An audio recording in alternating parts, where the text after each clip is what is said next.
উনিকে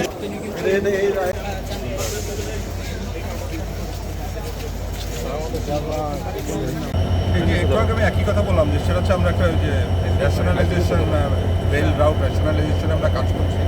এটা থেকে মেইন জিনিসটা যেটা করবো সেটা হচ্ছে কোন কোন রাউট আমাদের লাভজনক, সেখানে আমরা যদি নতুন কোনো সেবা বৃদ্ধি করতে পারি সেটা করবো। যেখানে কোনো লাভ হচ্ছে না বা হয়তো যাত্রী নেই সেই রাউটটা তুলে নিব। তাতে করে আমাদের হয়তো যে পরিমাণ খরচ আমাদের হচ্ছে রেলওয়েতে এখন, ওইটাকে যদি কোনোভাবে কমিয়ে আনা যায়।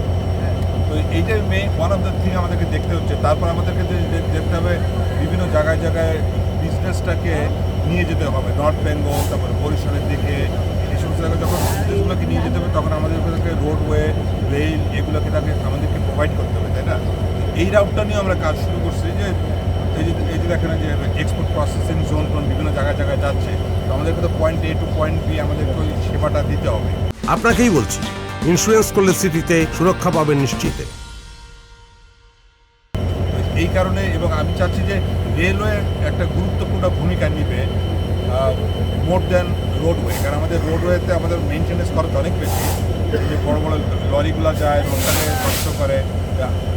আমার ইচ্ছা হচ্ছে এই রেলওয়ে ওনাদের সাথে আমি কাজ করি, এইটাকে আসলে আমাদের আরও বেশি সেবাটা বৃদ্ধি করতে হবে। শুধু যাত্রীরা, আপনার গুডস মুভমেন্ট, এটা আমাদেরকে বাড়াতে হবে। এটা পুরোপুরি আমি বলতে পারবো না, মানে কাজের অগ্রগতিতে কতখানি।